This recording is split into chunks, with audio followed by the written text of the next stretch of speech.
미국 중심의 중국 견제는 맞다. 근데 이걸 막 미국을 선택하고 중국을 버려야 된다. 이렇게 가면 안 된다는 거죠. 그 선택하는 조건이 국익에 따라 아닐 것은 노라고 분명히 이야기를 해야 되죠. 공화당이 그렇게 하더라도 우리나라를 제재를 한다? 쉽지 않습니다. 지금 우리나라가 갖고 있는 역량이라는 게 네. 미국이 우리나라를 보는 것과 중국이 우리나라를 보는 것들이 다 옛날로 다릅니다. 우리의 종합적인 국력 자체가 매우 높습니다. 네네. 중국에서는 어쨌든 아까 내수 얘기도 하셨지만 부동산 쪽이 어쨌든 뭐 성장이나 뭐 이런 거에 많이 영향을 준다. 그래서 뭐 예전에 헝다 사태 뭐 한번 큰일 날 것처럼 얘기는 했지만 또 어떻게 또 조용히 넘어간 것 같기도 한데 중국의 부동산 문제 이거는 지금 어떤 상황인가요? 일단은 단기적으로 부동산 이슈 지금 심각하죠. 지금 외부에서 봤을 때는 부동산이 가장 큰 내관으로 보입니다. 중국이 이야기할 때 3대 리스크 이야기할 때 네. 부동산 버블, 네. 기업 부채, 네. 그다음에 그림자 금융 요 세 개를 이야기하는데 네. 만약에 이제 헝다 이슈처럼 이게 디폴트로 갔을 때는 이게 이제 미국처럼 똑같이 이제 전반적으로 마비가 될 것이고 네. 이제 중국 경제가 어려움을 겪게 될 것이다라는 게 논리다. 네. 네, 있는데 제가 생각할 때 이제 세 가지 중에서 봤을 때는 뭐 순위를 따진다고 봤을 때도 저도 부동산으로 보기는 합니다. 네. 보기는 하는데 근데 이게 시스템 리스크로는 가지기는 쉽지 않다. 지금 중국 경제가 안 좋은데 단기적인 부분에서는 지금 조금 부동산이 워낙 뭐 안 팔리고 침체되어 있으니까 정부가 조금 완화되는 기조를 좀 하고 있지만 네. 시진핑 주석 3년임에서 전반적인 부동산 규제 방향성은 지금과 별 차이 없이 계속 갈 것이다. 그 지금 막 금리를 낮추고 있었잖아요, 중국이. 그게 뭐 말 그대로 이제 뭐 대출 뭐 이런 것들 때문에 뭐 혹시나 무너질까봐 뭐 낮춘다 뭐 이렇게 보는데 그 이유가 맞는 건가요? 다른 나라들은 다 같이 올리고 있는데 중국 오히려 반대로 내리고 있는 이유. 그 부동산의 어떤 위기 때문인가요? 아니, 그걸 부동산보다는 네. 중국 경제가 너무 지금 코로나로 인해서 떨어지고 있기 때문에 일단 네. 돈을 풀어서 네. 이제 경제를 부양을 해야 되는 그러니까 정말 돈으로 지금 메꾸려고 하는 아직 중국은 코로나 끝난 게 아니다. 그렇죠. 네. 그러니까 지금도 금리나 하는 최근에 거니까. 보셨다시피 지금 광동서도 난리 났거든요. 하남성 정주에 있는 아이폰 30만 명 있는데 걸어서 도망가가지고 걸어서 집까지 가겠다고 몇백 킬로나 되는 이런 경우 받고 지금도 그렇게 되고 있으니 그러니까 그런 거 하는 거 터지면 심리적으로 산이 불안감을 느끼는 거예요. 다 네네네. 여러 가지 그렇기 때문에 중국 정부 입장에서는 금리를 지금 워낙 낮기 때문에 네. 뭐 대출금리 같은 거 2.3% 은행에 맡겨도 2.3% 우리나라 지금 한 4.6% 정도 네, 되잖아요. 네. 아까 말씀드렸던 중국 시진핑 주석이 지금 3년임을 하면서 부동산 정책은 일단 거의 다 안 바뀔 것이다라고 제가 말씀을 드렸잖아요. 양극화 해소도 해야 되고 하니까. 네, 그렇죠. 네, 그런 네, 것도 네. 좀 있고 일단은 부동산 문제를 안 잡으면 인구 문제가 좀 심각해지고요. 인구 뭐 출산율 이런 것도 지금 문제잖아요. 중국도. 1인 가구가 지금 9천만 명에서 지금 2030년 되면 뭐 4억 정도 결혼 안 하겠다는 거죠. 네, 우리랑 비슷하네요. 결혼 안 하겠다고. 그러니까 지금 뭐 부동산 가격이 10% 오를 때마다 출산율이 1.5% 떨어진다고 이런 말하고 부동산 가격이 가장 좋은 네. 피임제다. 이런 말도 돌아다니고. 네네. 근데 문제는 매우 심각하게 이렇게 돌아가다 보니 지금 정권에 가장 지지하는 게 또 젊은 세대들인데 이런 세대들이 지금 힘들어하고 있고 네. 뭐 떠밀리다시피 하고 이러다 보니까 이게 아니면 안 된다라는 게 지금 매우 지금 심각하게 받아들이고 있는 것 같고 중국 부동산을 볼 때도 조금 대도시와 이 지방을 따라볼 필요가 있습니다. 네. 그러니까 상하이 베이징은 뭐 작년 같은 경우도 그렇지만 계속 규제는 계속 해왔거든요. 작년만 해도 부동산 규제에 관련된 정책 문건 네. 법령 한 312건 나왔어요. 우리나라처럼 거기도 올라가면 막 규제를 했을 거 아니에요. 계속 해왔습니다. 네네. 그래도 그런데도 올라요. 베이징 상하이는 좀 올랐죠. 네. 그래서 이제 우리가 지방 같은 경우 우리가 유령 사는 집이 많아지고 있다는 말을 네. 표현해 그런 거거든요. 사실 저도 빈집이 뭐 엄청나게 많다. 저도 많이 가봤고 네. 이게 뭐 미국 CNN이나 서방에서는 보면 미분양된 거는 한 3천만 채 될 것이다 네. 이런 말도 하고 있고 분양이 되고 나서 사람이 살고 있잖아요. 왜냐하면 몇 채 사니까. 네네. 뭐 그게 뭐 지금 뭐 8천만 채, 뭐 1억 채. 그러니까 3천만 채만 보더라도 사람으로 따지면 거의 뭐 뭐 몇 천만 명이 네, 뭐 1억 이상 일억 살겠죠. 살수 3인 가구 예. 생각하면 그런 집이 막 미분양에 막 이렇다. 그래서 그러니까 제가 이걸 여쭤보는 게 중국발 금융위기나 뭐 중국의 어떤 위기가 터져가지고 가뜩이나 지금 경제적으로 다들 힘든데 이게 더 한 번 더 무슨 파도가 한번 오는 거 아니냐 이런 우려들을 하시는 분들이 있는데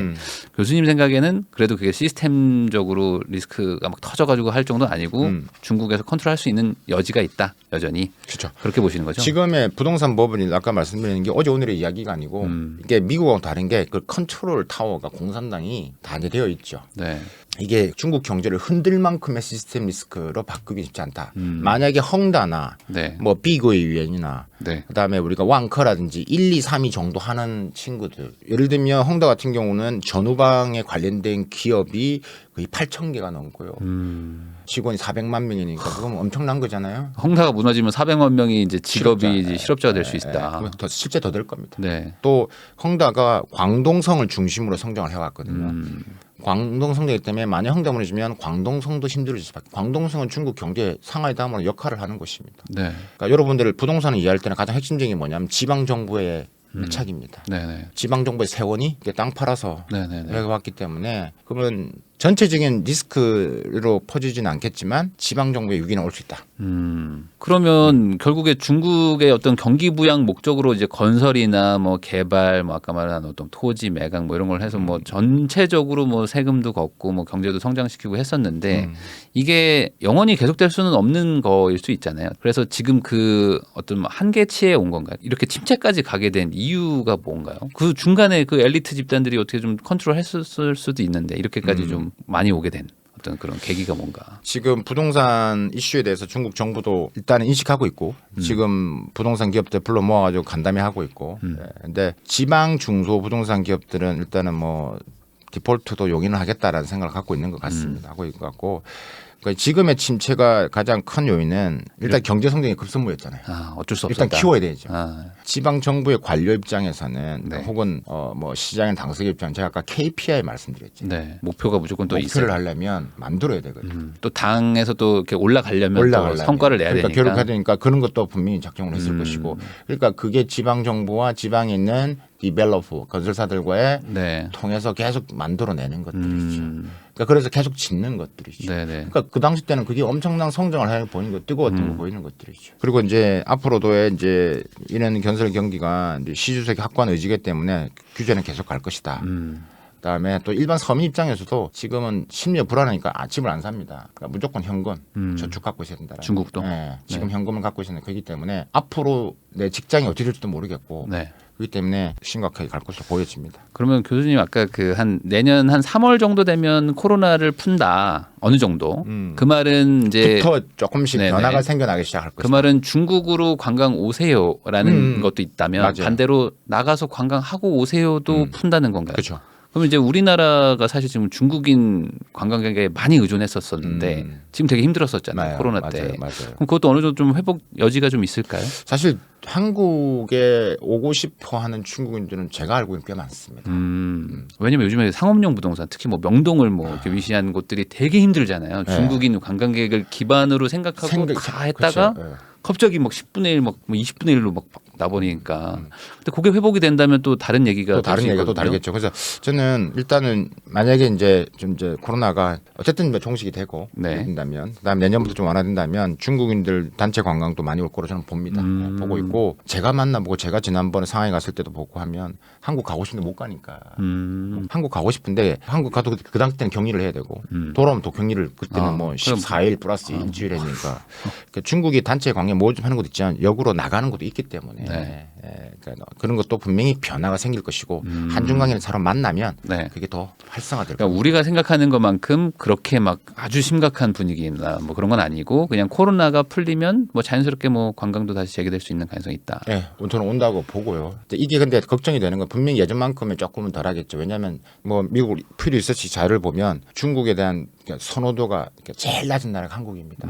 그 되게 심해졌죠. 엄청 최근 들어서. 심한, 되게 심한 게 네네네. 아니라 그 퓨 리서치 보면 전 세계에서 한국이 제일 높습니다. 아, 거의 그래요? 높습니다. 매우 심각한 왜 이렇게 특히 된 건가요? 젊은 세대들 입장에서 네. 정말 큰 거죠. 그러니까 이게 사드로 인해서 여러 가지에 그다음에 여러 언론에도 뭐좀 부분적인 것에서 강조하고 뭐 여러 가지 섞여 있는 부분들이 있겠죠. 그러니까 사드가 가장 큰 이슈였던 것 같고 네. 또 뭐 코로나로 인해서 또 내가 또 뭐 이런 근원지가 어쩌고 됐고 네네. 그러니까 여러 가지로 정서 나도 모르게 이제 생각이 됐고 미중 간의 싸움이 일어나면서 하면서 편을 또 우리가 들어야 서방 되니까. 제냥 뭐 이렇게 중국진 이렇게 되면서 이제 점점 그랬게 된 것 같습니다. 그래서 이런 정서가 계속 전달되고 있거든요. 그럼 관광 관련은 수요도 조금 줄 수밖에 없겠죠. 아무래도. 영향 음. 그런 게 보도되지 않겠습니까? 그러겠죠. 다 영향을 미치죠. 밖에 없다. 그러면 저거 요거 한번 좀 여쭤보고 싶은 게 중국 사람들이 사실 뭐 부자들이 뭐 예를 들어 뭐 이태리에 있는 뭐 완전 쓰러져가는 성을 그냥 막 사고 막 돈이 뭐 많아서 막 해외 투자도 많이 한다고 하는데 최근에 우리 언론에서도 보면은 뭐 외국인 투자의 뭐 70%가 중국 국적이다 하면서 그 중국 자본들이 막 우리나라 들어와서 집을 산다. 그래서 뭐 다주택을 한다. 막 이래서 그것 때문에 뭐 가격 투기 수요가 있다. 막 이런 식으로 보도하는 것들도 맞아요. 있거든요. 중국인이 제일 많은 50% 네. 넘는다고 하더라고요. 그럼 외국인은. 중국인들 입장에서는 한국이라는 곳이 그렇게 비중이 있는 곳입니까?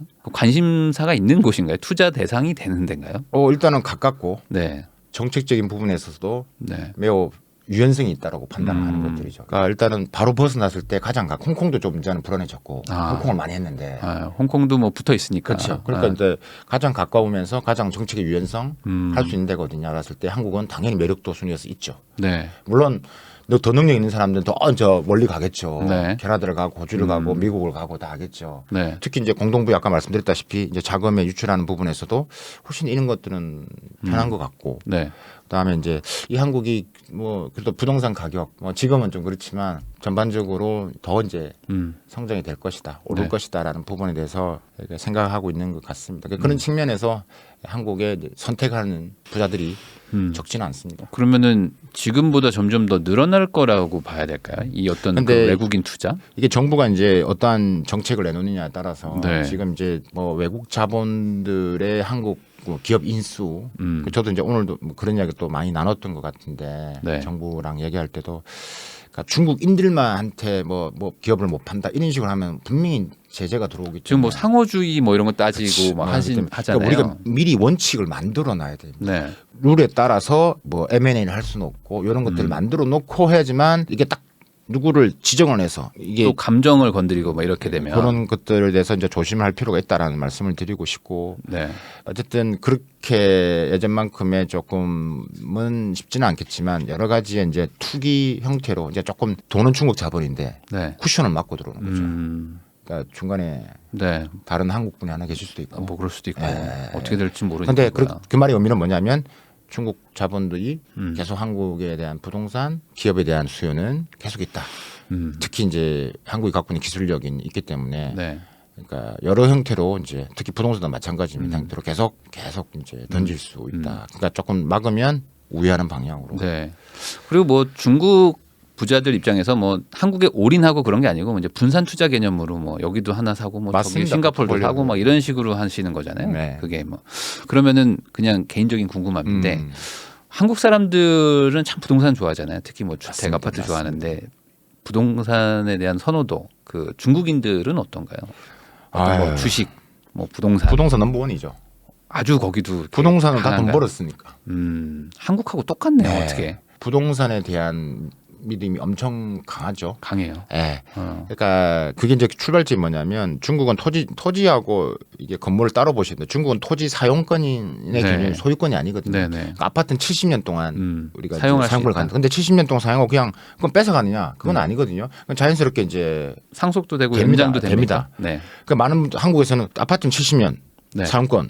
그럼 공장은 50년 후에 공산당이 뺏어가나 이렇게 생각해요. 그러니까 그런 걱정이 많았죠. 네. 근데 그게 이제 계기가 된 게 뭐냐면 2008년도에 물권법이 나오게 됩니다. 물권법. 네, 물권법이 나오면서 네. 안 그렇다라는 걸 알려주게 되죠.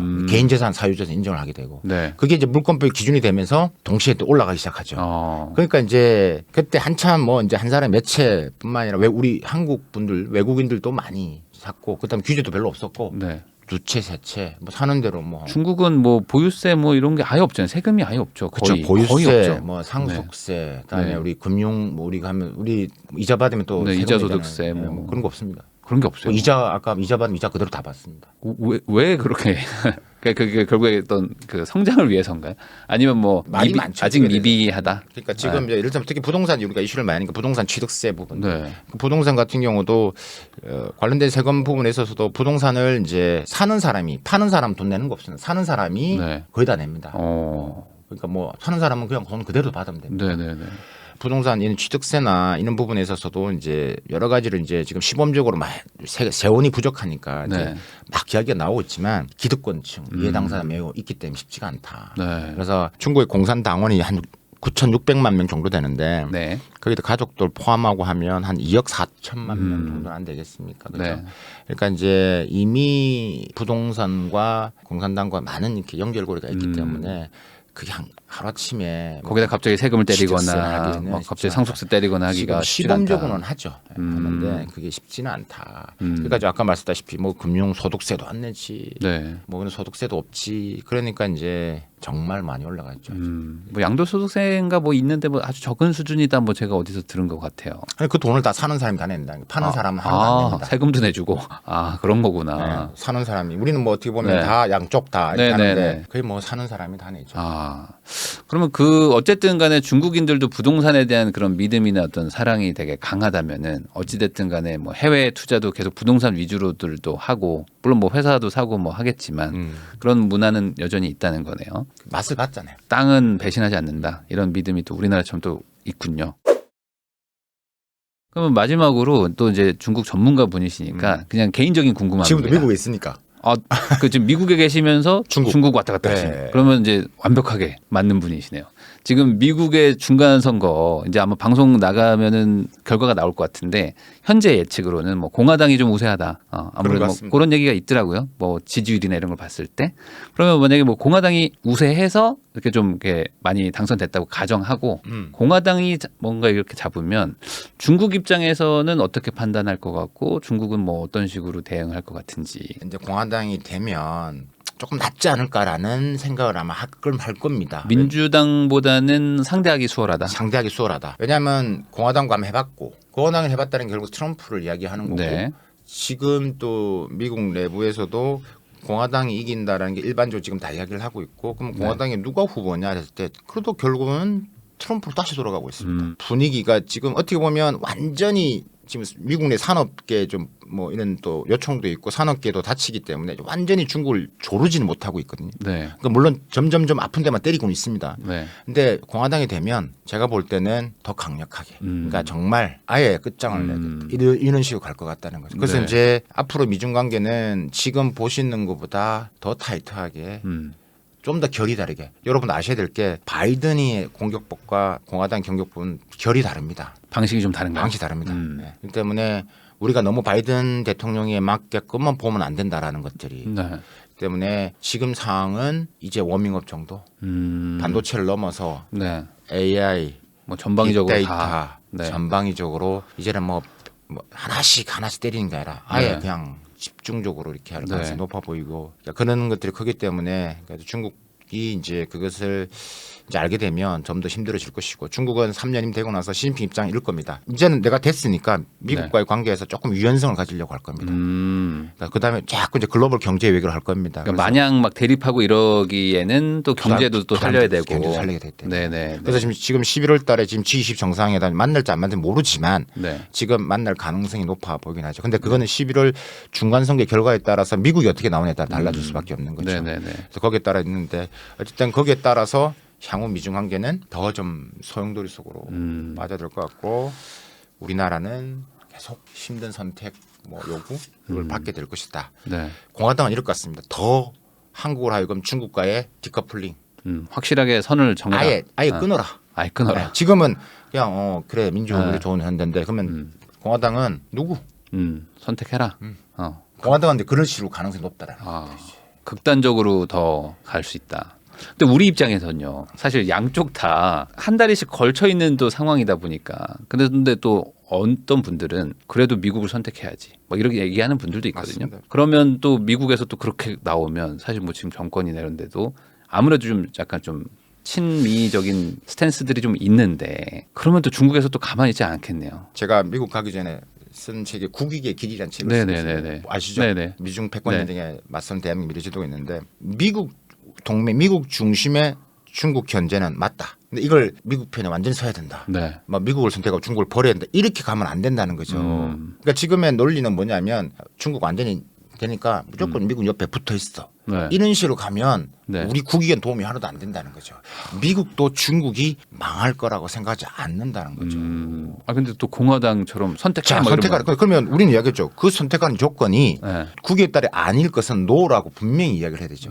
공화당이 그렇게 하더라도 우리나라를 제재를 한다 쉽지 않습니다. 지금 우리나라가 갖고 있는 역량이라는 게 네. 미국이 우리나라를 보는 것과 중국이 우리나라를 보는 것들이 다 옛날로 다릅니다. 우리의 종합적인 국력 자체가 매우 높습니다. 네네. 정말 그렇습니다. 네네. 그렇기 때문에 미국이 말도 안 되는 선택을 하라면 그건 우리 국익 입장에서 노라고 할 수밖에 없습니다. 그걸 노를 한다고 해서 미국이 만약에 야 그럼 안 되지 제재를 하면 그럼 동맹이 아니죠. 그렇지 않게 그럼 쉽게 이야기해서 그럼 중국과 똑같은 거죠. 네.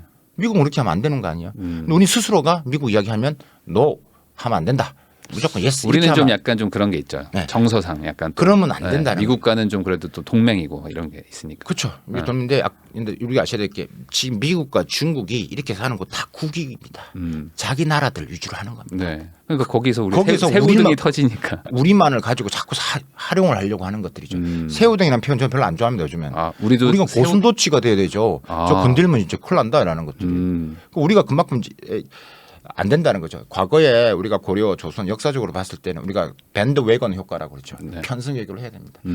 딱 보이거든요. 옆에 붙어야 됩니다. 네. 근데 지금은 어느 나라가 이길지 전쟁을 한다 누가 이길지 예측이 안 된다고요. 예측이 안 된다고요. 그런 상태에서 우리가 선택을 그렇게 하면 안 된다는 거죠. 그럼 우리의 국익을 위해서는 시장의 파워나 동맹의 파워를 잘 활용을 해야죠. 예를 하나 들어볼게요. 그러니까 제가 이런 표현을 썼는데 동맹의 파워와 시장의 파워가 충돌을 하고 있습니다. 네. 미국이라는 나라와 동맹을 맺고 있는 나라가 60개국 플러스 알파. 네. 우리나라 포함되죠. 중국이라는 나라 경제 무역적으로 1, 2위를 하고 있는 나라가 한 120개국 플러스 알파. 네. 우리나라 경제 규모 경제 파트너로서 중국 1등. 네. 맞죠? 많습니다. 유럽도 그렇고요. 대부분 다 이제 그런 입장에 처해 있습니다. 근데 그런 나라를 보면 다 이제 국익 입장에서 선택을 합니다. 근데 우리나라가 반도체 이슈에 있어서 계속 지금 도드라지게 지금 미국의 요구를 받고 있는 건 사실입니다. 사실상 뭐 우리 편에 서서 반도체 가지고 같이 싸우자 이런 네, 식의 네. 논리니까. 자, 그러니까 이런 거죠. 그러면 예를 들면 바이든 대통령이 뭐 이렇게 민주주의 정상회담을 한다고 했을 때 작년에 12월 달이었습니다. 한 108개국이나 갔습니다. 네. 시진핑 주석이 글로벌 민주 이런 포럼 같은 게 하면 또 한 100개 넘는 나라가 또 갔습니다. 네. 그럼 여기 같은 국가랑 네. 여기 같은 국가랑 다 겹칩니다. 아, 겹쳐요. 다 양다리 겹치고 있는 네, 거죠. 네, 네. 그러니까 유럽이 막 중국 옆에 있는 것 같죠. 네. 안 그렇습니다. 네. 예를 들면 미국 입장에서 예를 들면 중국 가자 제재로 가자 하면 가자 하고 가만히 있습니다. 네. 먼저 가세요. 이렇게 하는 거예요. 인도 뭐 완전히 미국 편에 있는 것 같지만 또 경제 워낙 밀접기 때문에 중국 제재용을 하면 또 인도는 살 빠집니다. 그러니까 우리나라만 양다리 지금 하는 게 아니다. 다들 그렇게 하고 있는 거죠. 이거 양다리 그죠? 우리는 그 나라가 더 다리고 네. 우리는 가진 게 더 많다니까 그것보다. 우리 국익을 위해서 이걸 선택하고 이걸 하긴 선택할 그렇죠. 뿐이죠. 그렇잖아요. 우리나라도 그것도 국익을 국익이에요. 선택하는 거지. 표현을 좀 쉽게 해서 할 뿐인 거지. 네네네. 우리는 동맹이라는 게 있는 거고. 근데 동맹은 동맹 가치로서 우리의 또 우리의 국익을 위한 것들이지. 그러니까 제가 이런 예를 들었어요. 미국을 선택함으로써 잃게 되는 게 뭐냐. 그러니까 국익도 여러 가지가 있습니다. 단기적 국익, 추상적 국익, 구체적 국익. 네. 그럼 미국을 국익으로 해서 얻는 건 무엇이고 잃는 건 무엇이고 다 한번 데이터를 돌려봤을 때 네. 만약에 미국을 선택함으로써 우리 잃게 되는 손실을 미국이 우리한테 다 보존해 줄 것이냐. 그러니까 그런 거에 대한 확답을 받을 수 있는 것도 아니고. 안 준다는 거지. 네. 그럼 네가 책임지면 오케이 안 할게. 여기 올인. 아, 우리 거 다 사줘. 미국은 안 한다는 거지. 자기 국익 때문에 그러는 거라는 거죠. 중국도 마찬가지라는 얘기예요. 네. 그래서 우리가 미국을 동맹을 강화하면서 필요합니다. 네. 강화하면서 중국한테 큰 소리를 쳐야 되고요. 네. 아닌 건 아니라고 해야지. 우리가 한한령의 말을 하면 할수록 중국은 더 좋아합니다. 아, 그래요? 야, 봐. 우리가 하는 게 먹히잖아. 쟤들은 한한령 입에 달고 산다. 그 한한령 자기들 인정도 안 하는데 우리가 그런 할 필요가 없는 거예요. 네. 신경 안 쓰면 되는 거예요. 아. 그러니까 우리가 자꾸 약해질수록 걔들은 야 이렇게 하면 먹히는구나. 한국 저렇게 하면 되는구나. 이런 생각을 하고 있기 때문에 저는 지금의 대한민국은 충분히 할 수 있다. 그래서 튼튼한 한미 관계를 기반으로 해서 근데 그걸 도를 넘는 우리의 국위를 훼손하는 부분을 요구를 하면 아까 공안에 냈을 때 선택해라면 아니 이런 부분에서 이건 선택의 요건이 다른 것들이라 정확하게 이야기를 해야 되는 거죠. 그러니까 이런 거네요. 그러니까 편을 선택해라고 했을 때 선택을 뭐 할 수는 있지만 천천히 따져가면서 이렇게 차근차근 해야 될 텐데 그게 아니고 그래 이 형 편들기로 했으니까 내가 앞장서서 뭐 해야 되겠다. 이렇게 뭐 오버하면 안 되는 거잖아요, 사실. 그러면 오히려 상대 둘 다 지금 감정적으로 나올 수도 있는 건데 한 국가를 제재를 위한 부분에 들어가면 안 되는 거죠. 그러니까 사실 가장 우리한테 좋은 거는 그런 거에 아예 안 들어가고도 이 상태를 유지하는 거일 텐데 계속 선택을 강요하라고 해서 강요돼서 또 그냥 해버리면 그것도 문제다. 그러니까 우리가 스탠스가 자꾸 그렇게 소극적으로 아 그래요? 한번 생각 좀 해볼게요. 자꾸 이런 식의 말을 하면 네. 미국이나 중국 입장에서는 자꾸 어떻게 생각하겠습니까? 야 이거 조금만 더 찌르면 될 것 같다. 생각하지 않겠어요? 네네네네. 아니 그건 아니죠. 아, 확실하게 좀 단호하게 얘기해라. 아니죠. 그렇게 이야기를 해야지만 아 얘는 안 먹히는구나. 그러니까 어느 정도 좀 강경하게 나가는 부분들이 필요하다. 당연하죠. 근데 참 어려운 얘기네요. 이게 참 막상 그 하는 입장에서는 결정권자 입장에서는 그 미묘한 거기를 잘 가라는 게 쉽지는 않을 수 있겠네요. 근데 어떻게 쉽지는 저는 그게 쉽지 않다는 게 뭐냐면 모든 게 아까 그 선택하는 기준이 있다고 그랬죠. 국기 네. 입장에서 네. 이걸 선택함으로써 잃어버리는 게 더 많아요. 그럼 가면 안 되겠죠. 네. 이걸 잃어버리면서 얻는 게 더 많아. 그러면 이렇게 얘기할 수 있겠네. 나 요만큼 손해 보는데 어떻게 보존해 줄 거냐. 그렇지. 제 말이 그 말인 거예요. 그게 국기인 그럼 거예요. 네가 선택해라. 그렇지. 보존해 주면 내가 그렇지. 할게. 그렇지. 그러면 근데 그 말을 안 해줄 거라고. 그럼 너도 못 하잖아. 이런 식으로. 그래 되는 거죠. 그런 식으로 뭔가 확실하게 제시를 해라. 그렇죠. 그렇죠. 괜히 고민하고 있는 척하지 말고. 아니, 우리 그렇지. 그러면 자꾸 하면 더 많아. 요거가 사람이라는 게 그렇지 않습니까? 네. 똑같습니다. 국가적인 부분에서. 그러니까 만만하게 시작하고 자꾸 이게 고민하는 모습을 보이면 자꾸 그 강도는 높아집니다. 하긴 우리가 또 덩치가 작은 나라가 아닌데 이제는 참 이거 어렵긴 하지만 또 반대로 생각해서 단순화하면은 또 쉽게 생각해 볼 수도 있다. 뭐 이런 얘기신 것 같습니다. 어쨌든 지금 중국과 미국은 뭐 이래저래 뭐 여러 가지로 얽혀 있고 어쨌든 경쟁 관계로 당분간은 좀 가는 거잖아요. 이래나 저래나. 그러면 그 안에서 또 결국에 우리가 뭘 이득을 얻을 수 있는지 요거를 가장 최우선으로 생각해서 결정을 좀 하자. 고 말씀해 주신 것 같습니다.